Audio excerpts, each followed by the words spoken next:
LS그룹 아시죠? 이렇게 물으면 많이들 안다고 해요. 들어는 본 것 같아서. 근데 LS의 주력 사업이 뭔가요? 계열사 아는 곳 3곳만 대보세요. 총수가 누군가요? 이렇게 물으면 답이 잘 안 나오죠? 뭔가 익숙한데 생각해보니까 잘 모르겠는. 심지어 기업에 관심이 많은 주식하는 분들도 비슷해요. LS그룹에 상장 기업이 뭐가 있는지도 헷갈립니다. 그래서 그런지 이 회사 주식은 굉장히 쌉니다. 근데 돈 잘 벌고 독보적인 시장 내 지위를 확보하고 있고 사업 내용이 그렇게 어렵지 않아서 파악하기도 쉬워요. 워렌 버핏이 딱 좋아할 만한 회사죠. 버핏이 알았으면 주식 산다에 제 손목을 굳이 걸진 않겠지만 뭐지? 이번 주제는 모래밭이 진주 같은 회사 LS그룹입니다. LS는 LG그룹에서 떨어져 나온 회사입니다. 구인의 LG 창업주의 동생들 구태회, 구평회, 구두회, 일명 태평두 형제가 2003년 LG 계열사 몇 개 들고 나와서 LS로 독립한 거예요. LG는 장자 승계 원칙이 있어서 장자가 아닌 동생이나 친족은 회사 몇 개 주고 독립시키는 게 관행이죠. GS, LX 같은 회사들도 LG에서 이렇게 떨어져 나온 회사들이에요. LS는 창업주 형제라고 할 수 있는 태평두 분들이 다 돌아가시고 2세들, 정확히는 이 형제들의 장자가 돌아가면서 회장을 맡고 있어요. 구태회 회장의 아들 구자웅 회장이 첫 번째 회장을, 구평회 회장의 아들 구자열 회장이 두 번째 회장을, 그리고 현재 LS그룹의 회장이죠. 구두회 회장의 아들 구자은 회장까지 왔습니다. 지금은 4촌 경영인데 3세까지 내려가면 6촌 경영을 하는 건가요? 또 이분들과 같은 학년의 남자 형제분들도 다 회장칭호를 쓰고 있어요. 그룹 내 구회장님이 무려 6분이나 돼요. 직원들은 뭐라고 내부에서 부를지도 궁금한데요. 삼성은 이재용 회장을 JY라고 하는데 여긴 JY만 3분이라.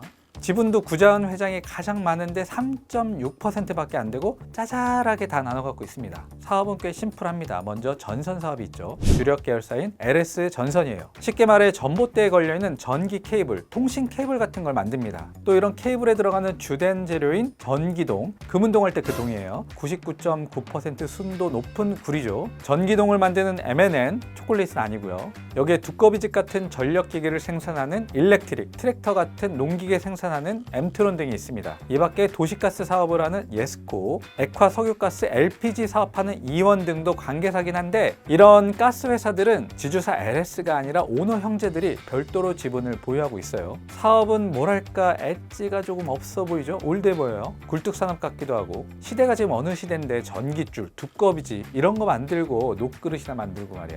주가도 엣지가 없긴 마찬가지죠. LS그룹 안에 전기동을 생산하는 M&N 매출이 제일 커서 M&N의 주력 제품이라 할 수 있는 구리 가격과 LS그룹 주가가 같이 움직입니다. 주가 예측을 하려면 먼 회사의 미래를 보는 게 아니라 구리 가격만 쳐다보고 있어 하니까 뭔가 구리죠.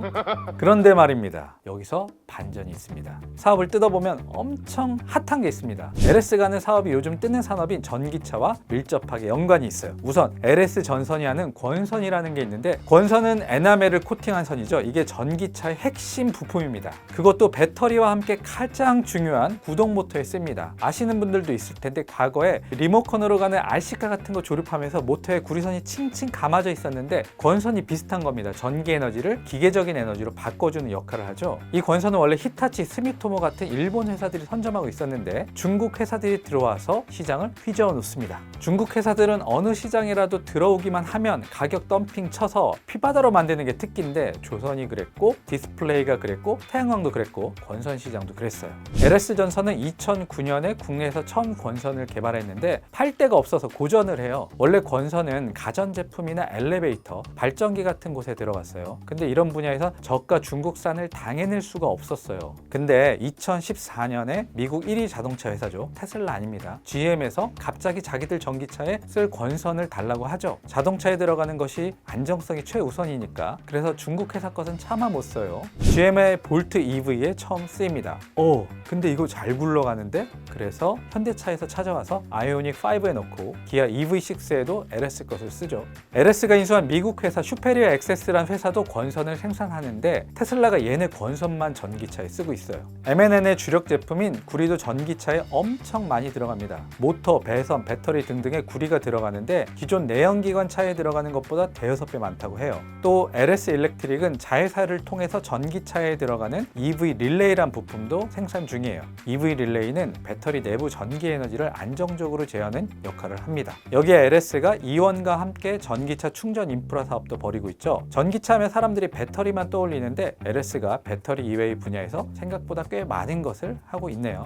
고루해 보이는 전력 케이블도 뜯어보면 미래 산업이에요. 풍력 같은 재생에너지에 많이 쓰이기 때문인데요. 특히 바다에 풍력 발전기를 설치하고 여기서 생산된 전기를 육지로 끌어오기 위한 해저 케이블 수요가 급증하고 있습니다. 바다가 바람도 잘 불고 커다란 바람갭이 설치하는데 제약이 적잖아요. 육지에 설치하려면 땅 확보가 어렵고 주민들도 반대해서 한국도 요즘은 육지보다 바다에 풍력 발전기를 설치하는 게 추세예요. 해상 풍력이 많아지면 이 전기를 끌어오기 위해 해저 케이블 수요가 많아질 수밖에 없겠죠. 해저 케이블을 만들 수 있는 곳은 국내에선 LS 전선이 유일하고 해외에서도 이탈리아 프리즈미안, 일본의 스미토모, 프랑스의 넥상스 정도밖에 없습니다. 기술력이 꽤 있어야 하거든요. 케이블이 심해에서 초고압을 견뎌야 해서 꿈의 전선 기술이라고까지 해요. LS는 요즘 중국과 대만에서 대규모 수주를 잇따라 따내고 있습니다. 2022년 12월 한 달 동안에만 영국 북해 프로젝트에서 4천억 원, 대만 하이롱 지역에서 2천억 원어치의 해저 케이블을 수주했습니다. 특히 대만에서 나오는 해상 풍력 발전 해저 케이블 발주는 LS가 싹쓸이하고 있어요. LS 전선의 수주 잔고는 2022년 말 기준 2조 8,600억 원에 달하고 올해도 미국과 대만, 영국에서 추가 수주를 기대하고 있어요. 성장 잠재력만 있는 게 아니죠. LS는 현재 실적도 좋아요. LS그룹 전체의 2022년 매출은 약 36조 원, 영업이익은 1조 2천억 원이었어요. 이건 전년 대비로 매출은 20%, 영업이익은 29% 증가한 거예요. 지주사 LS 실적만 놓고 봐도 매출은 33%, 영업이익은 10%가량 늘었어요.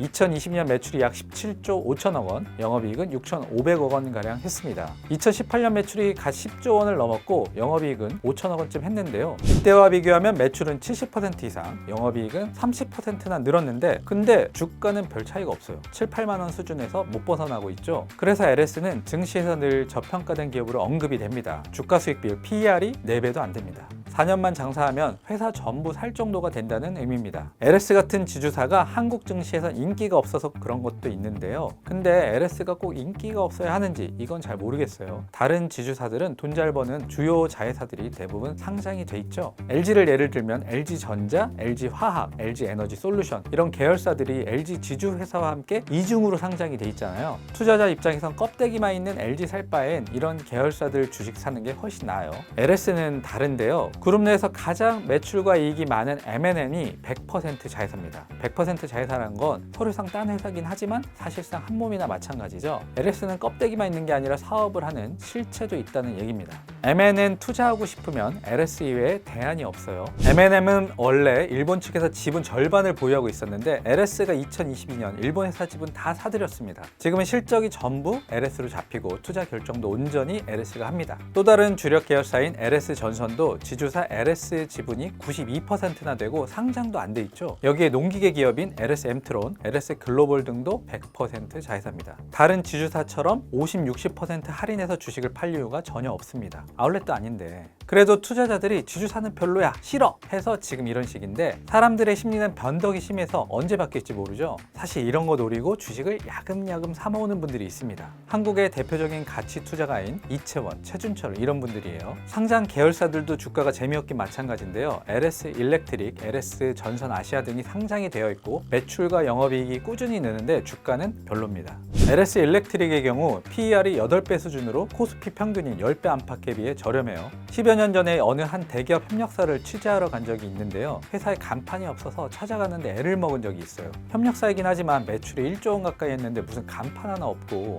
간신히 그 회사 사장님 만나서 간판이 왜 없냐고 물었더니 그 사장님 대답이 간판 크게 잘 해놓으면 제품 가격을 후려칠 것 같대요.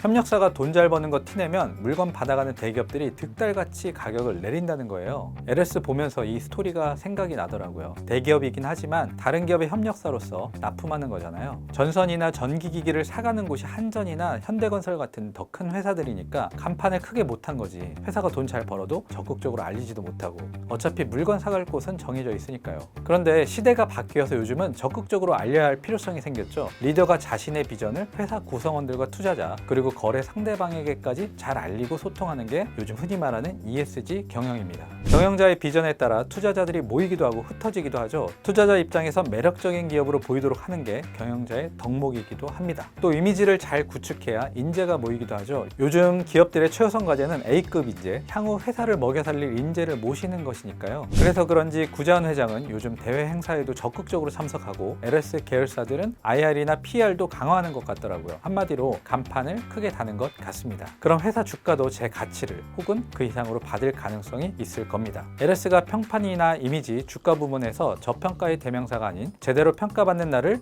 기대해 보겠습니다.